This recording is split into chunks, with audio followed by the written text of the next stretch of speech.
to the Beacon Salon Speaker Series. In its fourth year, the Beacon Salon Speaker Series at Beacon College in Leesburg, Florida, is the institution's flagship community education outreach program. At Beacon College in Leesburg, Florida, bringing together intellectuals and entertainers from Florida and around the nation to engage in discourse, debate, and enlightenment in the spirit of the French salons of the 18th century.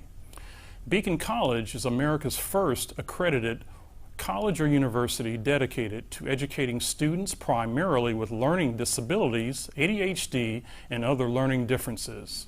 But foremost, Beacon is a rigorous liberal arts school, and the Salon Speaker Series honors its duty as an institution of higher learning to uplift the community, spark engagement, and sow seeds of conversation and discovery.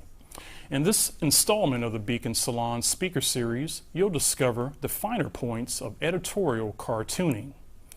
British politician George Osborne once said, when asked about political cartooning, "The great thing about a political cartoon is that it sums up the state of play at any moment in politics. It's clever, funny, amusing. It informs and entertains us. It does all the things in one drawing that a newspaper does throughout all of its pages."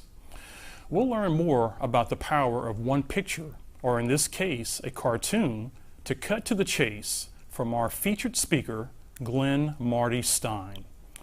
Stein served as an editorial cartoonist and illustrator at the Orlando Business Journal, the Apopka Chief, and the Spanish-language newspaper La Prensa, where he also wrote and drew his original comic strip, Oasis. Please stay with us after his talk for a Zoom Q&A where you can ask Stein questions. There's still time to register for the webinar. Visit beaconcollege.edu/salon. And now, the Beacon Salon Speaker Series is honored to present Glenn Marty Stein. Well, thank you, Daryl, for having me here this evening. It's a pleasure to be here. And I thought a little warm-up might be in order, and I'd introduce everyone to the plight of a cartoonist. Well, the plight really goes back to a story several years ago where my wife had a friend whose child was ill. And being the kind-hearted soul I am, I decided to draw a picture of the cat in the hat, which I did, and I took it over, knocked on the door, and the child's mother answered the door, and I went in and I gave the cat in the hat to the child. The child immediately proceeded to take a crown and scrawl all the way across the picture. Well, the mother took the picture and handed it to me and asked, "Can you fix this?" Well, I don't remember exactly what I said, but I remember what I was thinking at the time. So that really represents the plight of a cartoonist. Sometimes you get respect and, well, sometimes you don't. But let's go back to the early days of when I started my editorial cartooning. This would be the 1980s when I was a student at the University of Florida. A lot of people thought that I was a political science major. In fact, I was a public relations major with a minor in history at the time. I guess they thought I was a political science major because I was always interested in current events. And at one point in 1983, I decided I would give a go at doing some editorial cartooning for the Independent Florida Alligator, the student newspaper. So in September of that year, I had my first published cartoon, and the sketch is shown here, where Muammar Gaddafi, the Libyan leader at the time, was invading Chad. Now, one of the important things about editorial cartooning is an editorial cartoon has to have immediacy. And when I say immediacy, the reader has to really get the idea of the cartoon in about 5 seconds. It's just that quick. Also, too, since English is read from left to right and top to bottom, that's the flow of the cartoon as well. Now, in this cartoon, you can see how Gaddafi is represented as the devil, and he is literally taking over the country of Chad. And that's the whole cartoon. That's it right there. Now, after I had that cartoon published, I decided editorial cartooning would be my focus for the future. By the spring of 1985, after I graduated, I had my first professionally published cartoon in the Gainesville Sun. Now, this became a lesson in humility, and it did so because the cartoon subject was the scandal that was going on in the state at the time involving car insurance. So I had used a very well-known symbol of the Prudential Insurance Company and the title, "Get a Piece of the Rock." That was the jingo they used at the time. And I had this tunnel underneath the Rock of Gibraltar and dynamite placed under there. Well, what happened is the person who was the representative of the Prudential Insurance Company complained to the Gainesville Sun and said that Prudential actually handled very, very little of the car insurance for the state of Florida. So it was a good example of me pretty much having to do my homework before I did a cartoon. But fortunately, that sort of thing rarely happened during the time I was editorial cartooning. By January of 1986, I had written a letter to the Orlando Sentinel editorial cartoonist Dana Summers, and I was very surprised to get a beautiful 2-page handwritten letter in return. And Dana gave me all sorts of advice about editorial cartooning, and he really finished up with something that has always stuck with me. He wrote, "Don't let the glut of cartoonists get you down. If it's a great job, and if you really want it bad enough, you'll be able to do it." Such encouragement from Dana and other cartoonists like Mike Osborne, who currently does Animal Crackers, and a very fine caricaturist named Rod Smith Jr., really kept me going. By 1987, I was experimenting with different types of artwork and different types of styles of drawing, and I pretty much was trying to get the thickness and the thinness of the line of the cartoons and the drawings. And this is a very important element, by the way, when you draw cartoons and art generally. And I was really drawn to sticking with using brush and ink, which is black India ink. It's very professional looking, and also doing my lettering with a steel-tipped pen, a dip pen. So all my cartoons, as a matter of fact, have been done with only these implements and other things used in hand drawing. I've never used any computers in any of my artwork. So here are a couple of unpublished cartoons from 1987. The first one shows the Supreme Court, and the columns of the building are actually held up by vials of LSD. This comes from a time that the Supreme Court ruled in favor of the government, who had experimented on a U.S. soldier with LSD without his knowledge. The next cartoon shows an old, worn-out tree with no leaves or anything. It's pretty much dead, but the caption has racism. And at the base of the tree is a new sapling with the date 1987, and the caption reads, of course, "Roots, the next generation." That's very apropos for this day and time, sad to say. By the late 80s and the early 90s, I was seeking freelance cartooning work pretty much anywhere I could find it, but I was also trying to break into the gag market, and I was sending samples of cartoons to the New Yorker, which had a long history of publishing all sorts of gag cartoons in its magazine. And this example of a New Yorker submission is one that I think is pretty typical of what I did at the time. It shows 2 cans of what are essentially garbage cans, but one is marked garbage and the other is marked trash. The trash being of a higher quality of garbage, of course. I also became very, very interested in creating my own comic strip. So I tried various ones, and I wanted to get those syndicated. I sent them out to syndicates that were very popular at the time. The idea of syndication, of course, is to have your cartoons distributed nationally and internationally and creating a cash flow for yourself. And that's something which changed to a large degree when the internet really got going, because distribution became very different, although there are obviously a lot of syndicates still around. In the 1990s, I was fortunate to start with the Orlando Business Journal. And I was drawing editorial cartoons and illustrations that were related to the business industry at that time. In fact, here's one example for the Orlando Planet Hollywood restaurant. disastrous themes are very, very popular with Editorial Cartoonist, because you can do a lot of play on the subject matter, on words and things like that. And in this case, you've got this meteor representing creditors, and it's hurtling toward Earth with the planet Hollywood in its sights. By 1999, I actually switched papers, and I was hired by the Apopka Chief, which was my hometown paper, to create editorial cartoons for them. Now, the editor at the time is actually the editor to this day, a gentleman named John Perry. Now, my subject ranges were actually supposed to be local and county and state. So I really couldn't do national and international pieces. But that was fine, because there was plenty going on in the state of Florida, in the local area, to draw subjects on. One of the first cartoons I did is shown here, and this is another very popular technique that cartoonists use. What they do is they actually switch roles.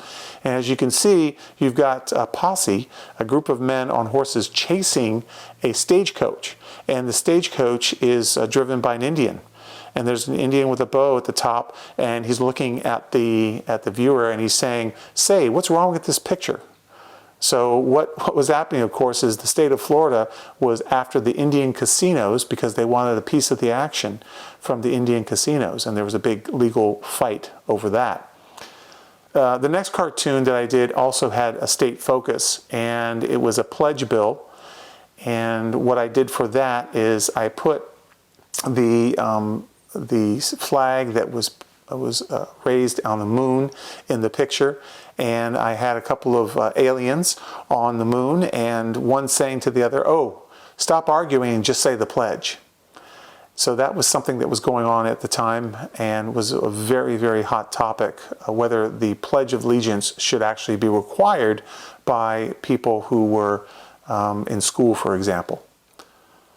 Now, January 2000 brought another change. And the change that came about for me during that time was I came into work one day at the Apopka Chief, and John Perry said to me, "You can't offend anybody with your cartoons." I said to myself, well, basically my job is to offend people, so how am I going to do this? But John evidently had gotten some complaints about a cartoon that I had drawn, and he wanted to make sure I wasn't going to upset anybody and get some bad publicity for the paper. Well, my reaction was to just go along with it, left the paper that day, and immediately went out to find another newspaper to work for, because I knew that I wasn't going to be there very long if I was going to offend somebody without my knowledge. I didn't have many options, really. There weren't many newspaper opportunities at the time to go out and to solicit to work for as editorial cartoonist. But I did have a creative thought. I said to myself, you know, there's some Spanish language newspapers in the area, and I think I might have a go at that. So I started looking through them, and one paper in particular, La Prensa, had just gone through an expansion, and they did not have any cartoons whatsoever. So I thought this was a good opportunity. Now, as far as my Spanish language abilities, well, they're pretty much limited at the time to 2 classes in university in Spanish and 6 weeks studying in the city of Bogota, Colombia. So I knew with some help I could create a Spanish language cartoon, because I pretty much get myself in trouble with a bar girl in Tijuana. As a general rule, listening to and reading language is easier than, say, writing, and then this is followed by actual speaking, which is the most difficult of the 4 areas of a language. So it was going to be a matter of getting some help, but I felt I could do it. I made an appointment with the owners of La Prensa. There were some Puerto Ricans named Dr. Manuel Toro and his wife, Dora Casanova de Toro, and they were very welcoming to me, very interested in the possibility of me creating cartoons for La Prensa. I pointed out something to them which I don't know that they really had considered before I came, and that is having a cartoonist on your staff creates a certain prestige for the paper, particularly for a Hispanic paper, because there just, again, really weren't a lot of cartoons around in Spanish. So I was very fortunate and I got hired. Now, I would receive help with my Spanish, and I was no longer restricted to local and state issues.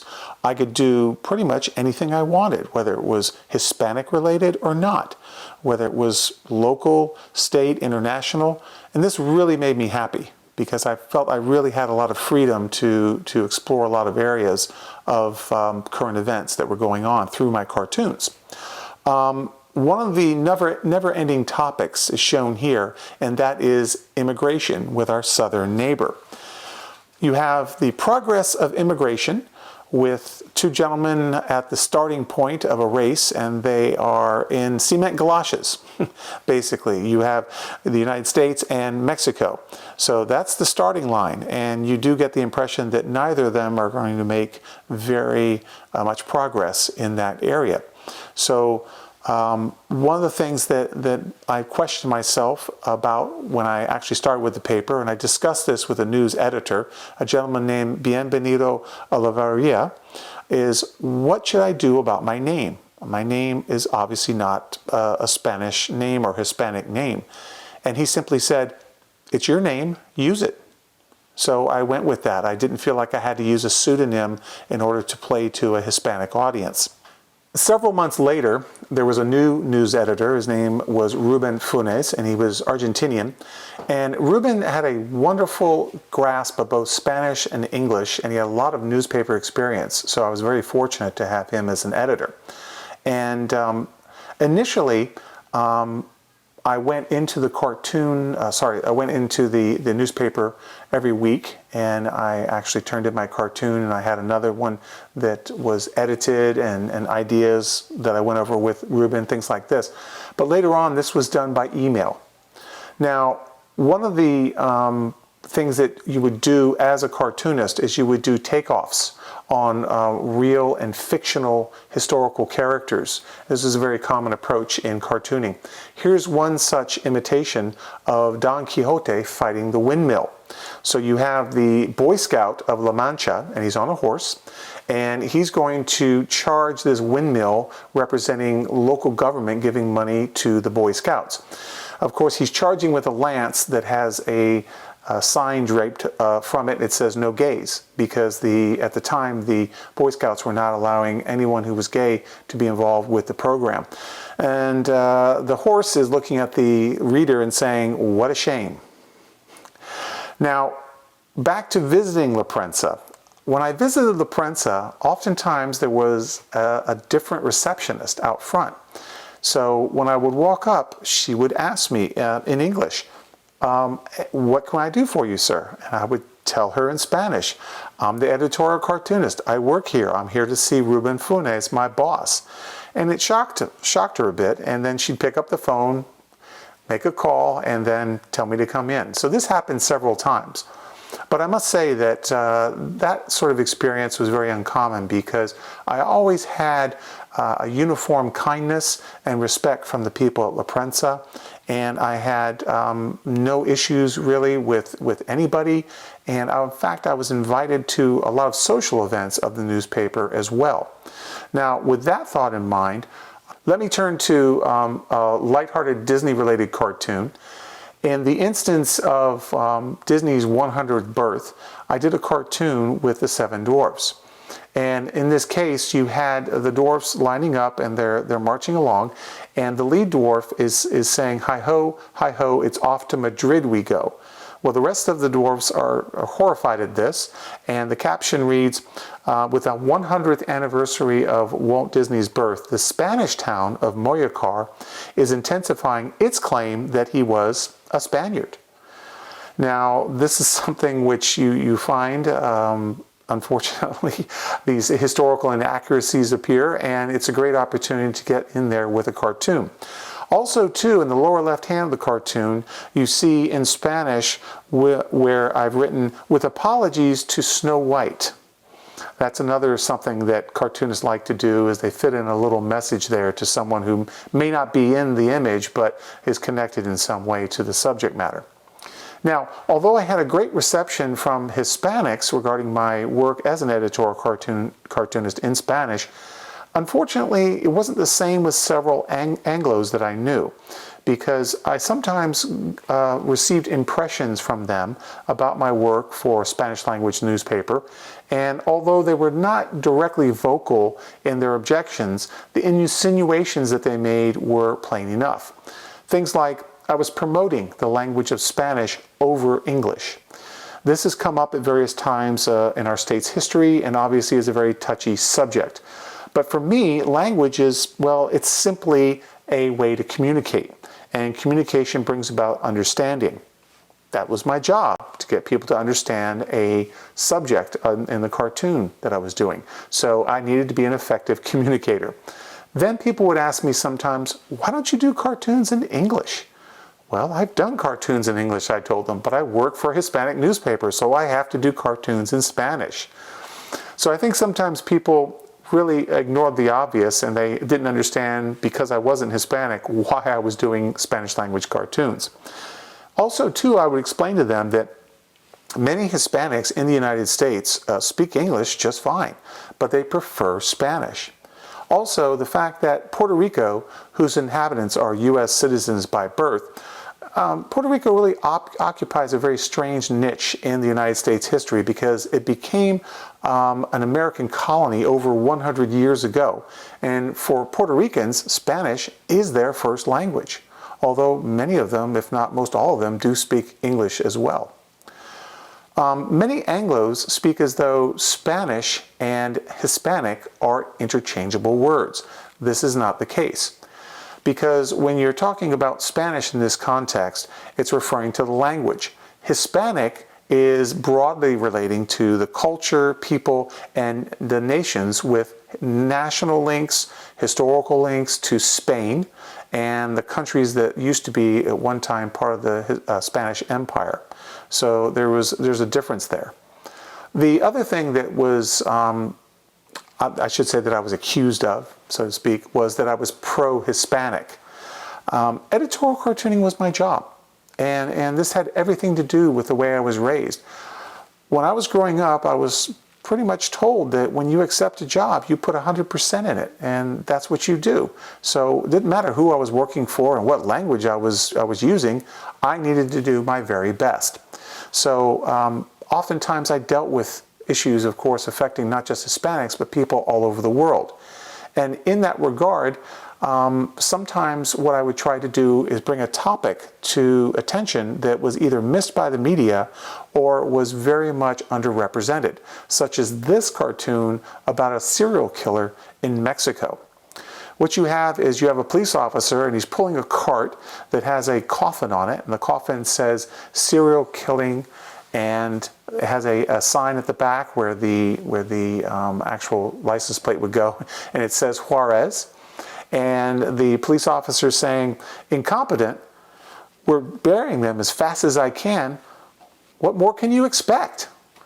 So that's what was going on in Juarez at the time. You had a serial killer going around killing dozens and dozens of women, and the police were completely incompetent in dealing with this. They would capture someone, they would arrest somebody and torture the individual. The individual would confess, because they wanted to stop the torture, and the killings would go on. So this is really why I created that cartoon. Then, the other thing that came up sometimes that I heard from Anglos is that I was un-American because I was working for a Hispanic paper. Well, I'm a native Floridian. There's a lot of people in this state from a lot of different places. So I don't think I was un-American at all in what I was doing. I think I was representing as best I could the diversity in the state in which I lived.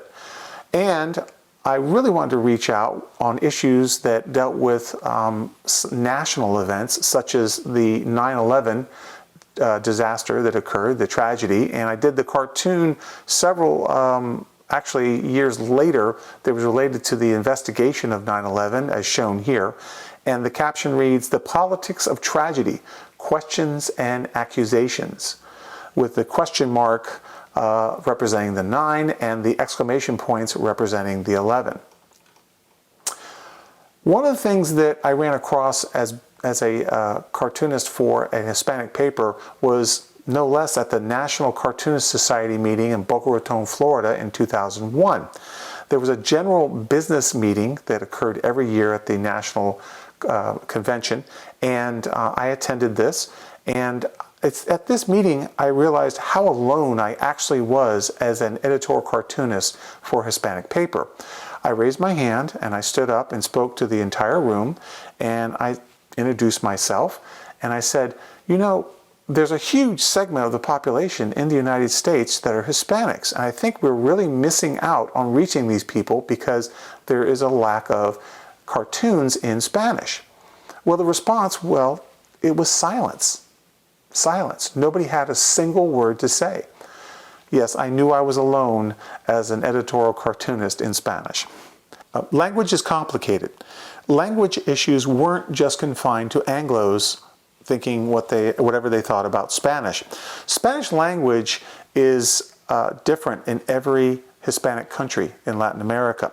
And to give you an example, I went into the newspaper one day and I had a cartoon with the word boomerang in it.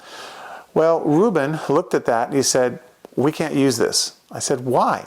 He said, because boomerang is a different word in every single Latin American country. So that was a big lesson for me. I needed to use my dialogue and identifications of my cartoons that would appeal to the widest audience in the most commonly used language in Spanish, and the commonly used phrases and wording and this kind of thing. So that was a challenge for me, but I was certainly up for it. Now, I began self-syndicating some of my Spanish language cartoons throughout Florida, but also to other states like New York and Arkansas and Kansas, for example. And in some cases, I had cartoons that were sensitive in nature that La Prensa simply did not want to print. This drawing appeared in the Washington Hispanic, and in this case I've actually replaced the Spanish with English. So you have a couple of bishops at the Vatican, and one is pointing down into the broad plaza, and he's saying to the other one, look, His Holiness has greatly increased his security. And the other bishop whispers, that's a choir boy. Well, this was at a time when there was a big scandal in the church with sexual abuse. So that did get published in the Washington Hispanic. No objections. An editorial cartoon, by the way, doesn't really have to be humorous. A lot of people think, well, it's a cartoon, it has to be humorous. In the case of an editorial cartoon, it's a misnomer. And here's a good example of an editorial cartoon that contains no humor whatsoever, but actually appeals to a very broad audience. You have a caption that reads, "The logical answer to the Hollywood writers' strike," and a book that has simply "read" right across the cover. There you go. No humor, but a very, very clear message about what was going on in society at the time. Not too long after I started at La Prensa, I began having a cartoon strip that I had created getting published, and I was very, very pleased with this because I worked very hard on creating the entire cartoon and all the characters, and I thought, you know, this was a good opportunity to step away from being an editorial cartoonist, but yet have some fun. Now, it was called Eloasis, which means the Oasis. And this comic strip actually ran for over 3.5 years in the newspaper, and I found my voice in this comic strip, and it did, like I said, give me a chance to relax. Here's the Gang of Eloasis, which originally started out with these 4 characters, actually 5 characters, and there was others that were added later on. But the characters were all based on people that I knew. This included my older and younger brother. All the people represented in the comic strip, none of them spoke Spanish. So I really had an opportunity to make fun of them and things that they did, and they never knew about it, even to this day. The main character was a character named Scorp, which was like a stylized scorpion, and this was a nod to my old school, the mascot in my old high school, Satellite Beach, Florida, the Satellite High School Scorpion. And also another character was a guy named Detective Andy Falta, and he was based on a former boss who would never take any responsibility for her screw-ups. So Falta was always trying to, work on a case, or he was trying to solve something on the trail of a criminal, but something would always get fouled up. In these 2 episodes, you'll see exactly what I'm talking about. You have Scorp asking Detective Andy Falta, I haven't seen you in a long while, Detective Falta. Where have you been? Falta says, I've been investigating the Jack the Ripper case. Okay, Scorp says, well, isn't that a very old case? And Falta responds, I solved it. This is Jack. And what you have is a picture, of course, of the Jack of Spades. And the Jack of Spades is saying, will somebody please explain to this guy that I had a winning hand? Now, the follow-up to that, the second episode, you have Falta inquiring with the Jack of Spades about, the seriousness of the issue. And he's saying, look, I know you're Jack the Ripper, and no more joking around. To this, the Jack of Spades responds, I want to speak to my lawyer. And then the next frame, you have Falta saying, somehow I don't think that's going to make any difference. And you have the Joker card handing a business card to Andy Falta. So those are a couple of episodes from the Eloasis comic strip. Fortunately, the sort of engagement with comic strips and cartoons, other than editorial cartoons, could be worked into my editorial cartooning at times. And it gave me an opportunity to make social comments about the cartoons themselves. In this cartoon, you had Speedy Gonzalez being hauled away in a paddy wagon, and you can see his hat being left on the ground, and it says, Adios, Speedy. Speedy was a cartoon character that was very popular for decades from Warner Brothers, and I grew up with him, as did millions of other people. Well, unfortunately, the political correctness had interceded, and the caption reads, Speedy Gonzalez has been kicked off the Cartoon Network because he's a stereotype for Mexicans. So that's, again, a good example of a social comment on cartooning and how it does affect a lot of people. Now, I felt tremendously gratified that I had the freedom to cover a wide range of subjects while I was working for Prensa. And I will now go through several examples of cartoons that I did through the years. This one represents what was going on in Colombia for many years. The FARC guerrillas were actually killing people, and they were kidnapping people and getting ransom and things like this. The FARC had started out, as many freedom fighters do, trying to change the government. Well, that didn't work out so well, so they started with the killings and the kidnappings. And the FARC spider here is saying to the reader, why do the people of Colombia detest me? There you go. Another Latin American cartoon that I did at the time centered around the Venezuelan leader, Hugo Chavez, now the late leader, Hugo Chavez. And I used the cast from The Wizard of Oz at this time. And at the top it says, if I only had, and the Scarecrow says, a brain. And the Tin Man says, a heart. And of course the Lion says, courage. And the people of Venezuela say, if I only had an option.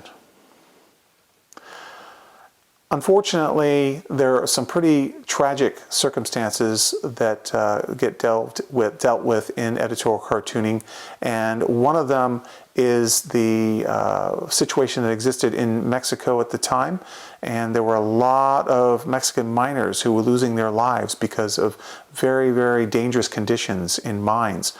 And this cartoon represents that, where you have the mine cars coming out from the mine, and they're filled with coffins. Because of the lack of jobs for people and the poverty, people in Mexico were forced to go into these mines and try to make a living. And for some of them, it cost them their lives. Now, Mexico, of course, as a lot of people know, has a lot of issues, not just with dangerous working conditions, say, but also with drug cartels. And just because you were captured and put in prison as a drug lord didn't mean your power went away. This cartoon really represents that. The La Palma Maximum Security Prison in Mexico is a place that is the center of this cartoon, and you have somebody who has literally ordered an assassination from the prison, and he's sticking a gun as representative of the assassination out, and somebody else is saying "good shot" with smoke coming from the gun. So the drug cartels really continued their drug wars from the prison in spite of being in a maximum security prison. On a little bit broader front, because this had international implications, here's a piece that I did about the Chilean leader Pinochet, Augusto Pinochet, who was a very brutal dictator in Chile for many years. And he was eventually arrested, and it was supposed to be put on trial, but things didn't really go as planned, because what happens with a lot of these people who are despotic leaders and dictators, once they get caught, they seem to have a lot of health problems all of a sudden. And he really escaped any sort of serious justice, and he's doing it in this cartoon over the graves of the folks that disappeared when he was in power, the ones who were dead, and finally there's a gentleman here who's been tortured, and he's chained to a tombstone as well. I didn't do a lot of cartoons on the war in Iraq, although I certainly could have. But I really felt like there was so much going on in other areas, I didn't need to focus just on that, because there were a lot of cartoons out there at the time on what was going on in Iraq. But several years after the war began, I did publish this cartoon, which shows two mice, and they're in the proverbial maze, and there's signs all around that say, you know, exit from Iraq. And one mouse is asking the other about, hey, what do I do now? They made a map of my mind, and I ended up here. So they don't know where to go. They're trapped in this maze. They can't really get out of Iraq. And of course, that became actually just what the United States had to deal with in that country. Sometimes I had to deal with the scientific material, and I dealt with mapping the genome in this one. And what I did was I took a figure from history, Christopher Columbus, and he's on his ship, the Santa Maria, and someone's asking him, Captain Columbus, according to the gene map, we're here. What do we do now?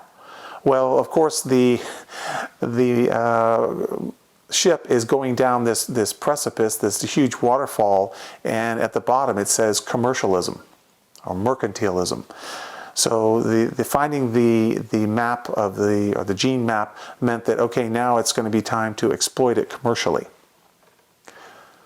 Along with that theme of commerce and industrialism, China in the early and mid 2000s was actually going through huge changes. They were industrializing at a tremendous rate. And this cartoon shows the progress of industrialization in China by a pig that is hopping along, and he's very gleeful.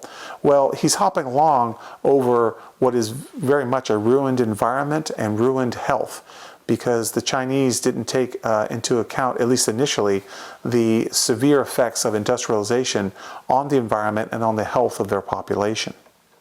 Coming back to the United States, at the time, Ford was having a lot of trouble. They were going bankrupt, and I did this cartoon with that company in mind. So you have a ship, sinking. It's the ship of Ford, and you have a guy in the mast, and he's screaming at all the people who are gathered on the back part of the ship. Because the ship's sinking, they're going to try to somehow avoid getting killed, and he's telling them all, "You're all fired," and the response is like, "That's going to make a difference." The ship's going down, it doesn't really matter. Okay. Back to space. I really enjoyed using space as a backdrop for the cartoons. I was very familiar with the space program. I grew up, as a matter of fact, just down from Cape Kennedy. And at one point, I actually worked at Cape Kennedy in security in the late 90s and the late 80s and early 90s. So What you have in this instance is you have a lander on Mars. We were sending actual landers out to Mars and they were investigating. And I interspersed this with what was going on in the Middle East, what had been going on for decades.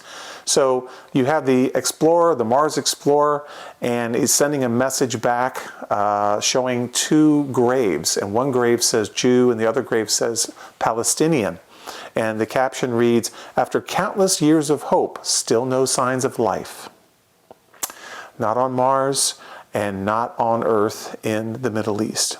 So no hope for a peaceful solution to that situation.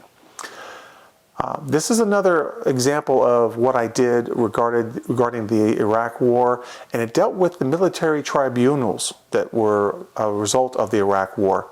I decided to take Little Red Riding Hood, and she's going through the forest, and it's called the Forest of Procedures because we really didn't know how to go about these tribunals for these international terrorists. And the caption reads, "The path towards military tribunals, or how Little Red Riding Hood got lost." There you go. One of the things that was a big topic at the time was healthcare, especially in certain Latin American countries and other countries as well. Here's a cartoon that represents a very severe health crisis going on in Panama. And that's because there was medicine that was being dispensed that was actually poisonous. It killed people. So you have the government system, health system in Panama, and you have the skull and crossbones on the medicine, and it's just all pouring out and going everywhere. Now, I did have the opportunity to take the idea of Disney World and the theme parks that we have in Central Florida and intersperse that with other tourist destinations. In this case, it was Antarctica. So you have the adult penguin screaming at the juvenile penguin, and the juvenile penguin is wearing a Mickey Mouse hat. So the adult penguin is saying, "Oh, do we want to be Disney World, or do we want to protect our environment?" And the caption reads, "The rapidly increasing Antarctic tourism." I made some statements when I could about the general situation with terrorism without maybe indicating a particular incident. And in 2006, this actually represents security in 2006, I decided to draw two tombstones. Well, one's actually speaking to the other, and he's saying, "Do you feel safe?" And the other one's saying, "More or less." That's how severe things had been, of course, after 9/11. Everybody was really jumping on the security against terrorism all over the world.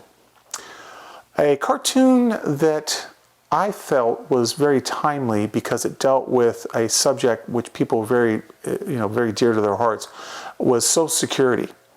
And having a Social Security number in the United States, of course, meant a great deal to a lot of people because of the obvious money that came with it. Well, I learned that what was happening was the Social Security numbers that people had were actually being rented to people in Mexico, and they were able to work in the United States, use the Social Security number to build up their Social Security file, and yet go back to Mexico, and then that whole process continued.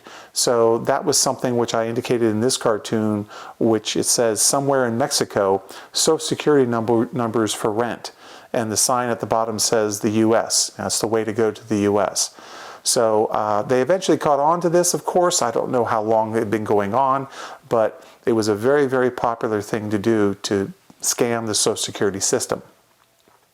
The last cartoon I have that I want to show you that came from the Prensa really dealt with the ongoing issue of drugs. Now, this is the supply and demand situation, I suppose you'd say. What you have is you have Uncle Sam laying down all this money fighting the drug war, and it spells the drug war, okay, in Spanish. And at the end of the line, you have somebody representing the public, the United States, and they're snorting all the cocaine, because all the money just turns into cocaine.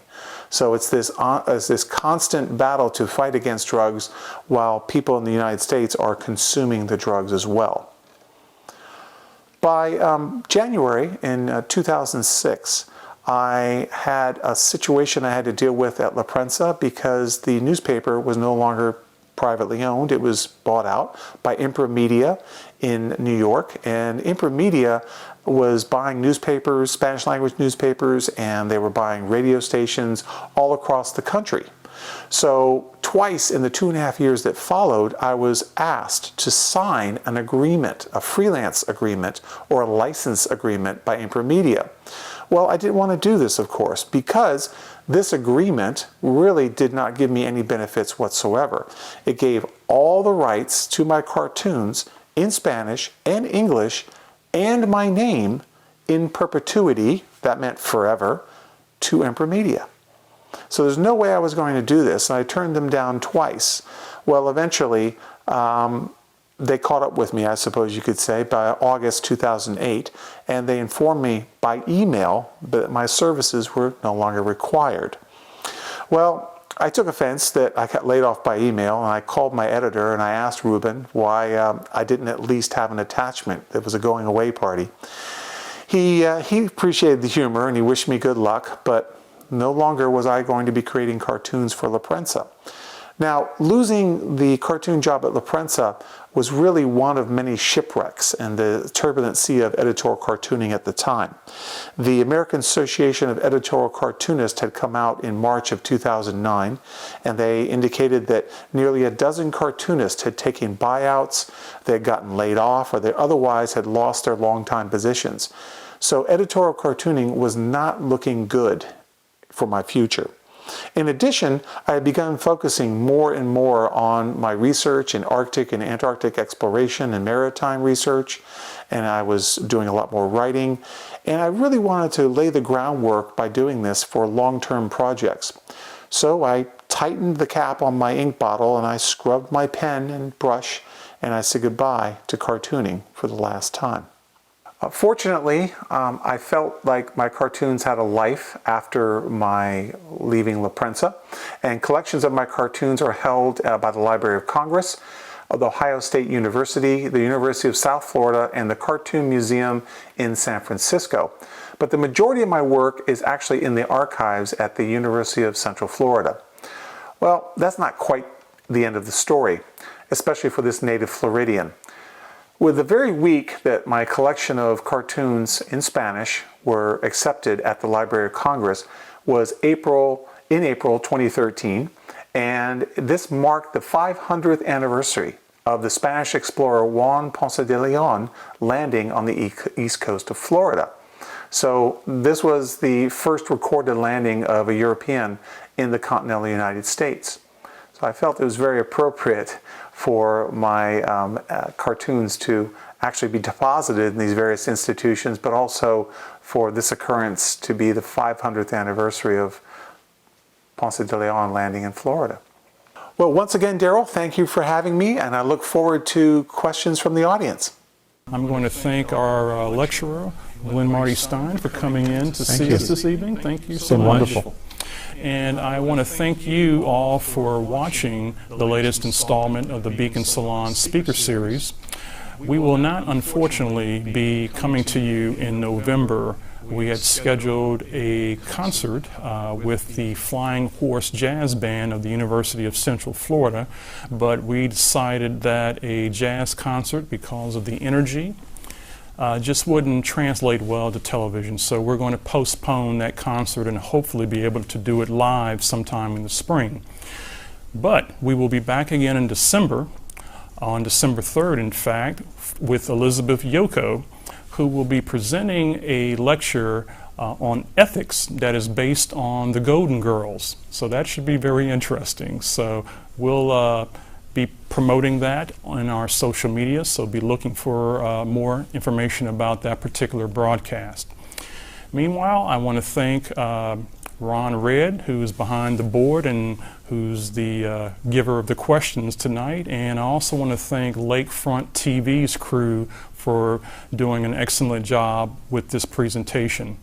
Once again, I'm Daryl Owens, and I thank you for watching the Beacon Salon Speaker Series. Have a good evening.